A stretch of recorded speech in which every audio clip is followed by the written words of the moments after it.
Eh bien le changement, c'est maintenant. Je veux aller où l'air est plus doux. Le mot changement est le plus cité par les dirigeants avec le mot de performance. Comment vais-je pouvoir accompagner mes collaborateurs dans le changement ? Les salariés, on dit trop souvent qu'ils sont opposés au changement. Alors c'est une idée reçue ou une réalité ? Alors c'est une réalité, c'est tout à fait vrai. Je vais avoir à formuler de graves réserves. Nous les connaissons, je m'empresse d'ajouter que le problème qui se pose n'est pas aussi simple que certains semblent le penser. J'ai toujours participé à ce changement. Je crois même que je suis profilée pour ce changement. Les 2/3 des causes d'échec sont des échecs liés à la non prise en compte des mécanismes humains de compréhension et d'acceptation. Il faut savoir que chacun des collaborateurs, lorsque ce changement arrive, vit des moments difficiles. La première réaction est une réaction de refus. Je dis stop. Non, rien n'a changé. Je pense que le management, justement la militaire, management descendant, ça fonctionne absolument plus. On passe en force, donc on prend le salarié pour un assisté et du coup il se considère comme non responsable du changement. Vous êtes des hommes d'action, je vous ai compris. Et je vous ai arrangé votre coup. T'arranges, si on n'était pas d'accord. Tu vas voir que c'est pas possible. J'ai adopté le système le plus simple. En un second temps, c'est un élément de colère qui arrive. Et alors ? Je sais pas, on n'est pas censé travailler ici. T'es ma chef ? Non, mais... C'est à toi que je dois rendre des comptes ? C'est à toi que je dois rendre des comptes, dis-moi. Parce que j'étais pas au courant que t'étais ma chef. Enfin, je peux parler du travail, on n'est pas en binôme. Alors si tu veux qu'on parle du travail, parlons-en. Moi j'ai l'impression d'être bien faire mon travail, si même je fais pas les choses comme toi, d'accord ? Et ce qui est très surprenant dans un changement, c'est que très souvent, c'est ceux qui devraient être les alliés du changement qui sont les plus opposés au changement. On a ras-le-bol, hein. Même si on est à l'écoute, il faut aussi faire du discours descendant. Je crois qu'il ne faut pas oublier ça pour tout simplement dire voilà, ça c'est le sens, ça c'est la voie, il faut aller par là. Au-delà de la colère, très souvent, nous nous reportons sur ce qui s'est passé avant. Nous regardons vers le passé et nous avons une tristesse. Je dis pas que lui était toujours très social, non ?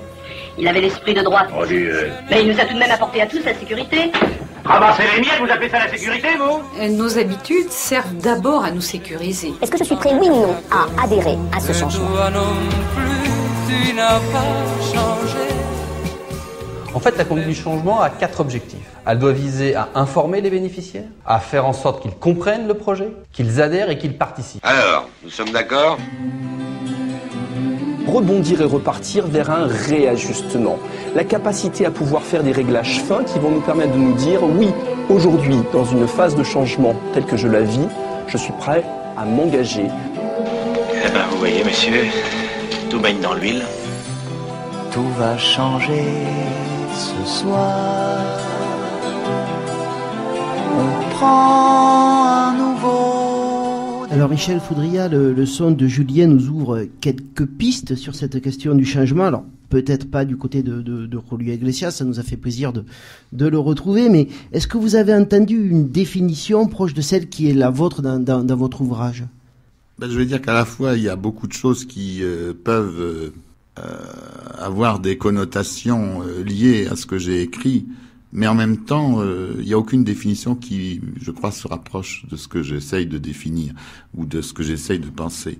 Parce que je crois que, dans la plupart des phrases qui ont été proposées, on est plutôt dans la perspective individualiste, d'abord. Alors que moi, j'essaye d'avoir une perspective systémique. Et par exemple, le chiffre qui a été donné sur les échecs, c'est intéressant puisque on dit 2/3 des échecs, c'est la non prise en compte des motivations des individus. Or, moi j'ai le même chiffre. J'ai le chiffre effectivement, et c'est des chiffres qui sont donnés par des enquêtes qui sont de 70 à 75%, donc on est dans les 2/3, qui sont des échecs. Ça veut dire quoi ? Ça veut dire qu'en fait, le changement qui est lancé est abandonné en cours de route, ou bien il n'a pas produit les changements de comportement escomptés.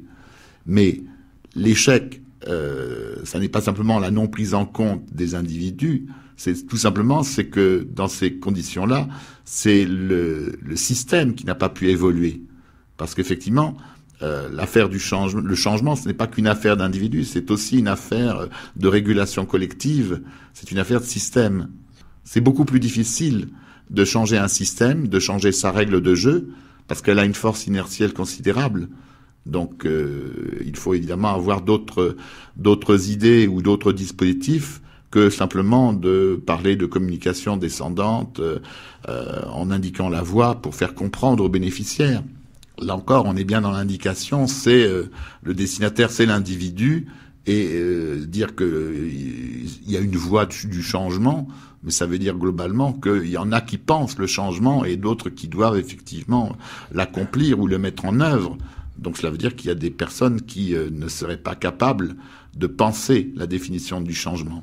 Or, c'est l'inverse que je propose, c'est effectivement d'avoir une vision pluraliste, une vision qui repose sur la pluralité des points de vue, et y compris sur le changement, même si la définition qui est proposée par l'individu du bas, on va dire, ou dominé, ne coïncide pas ou n'arrange pas les intérêts des dirigeants.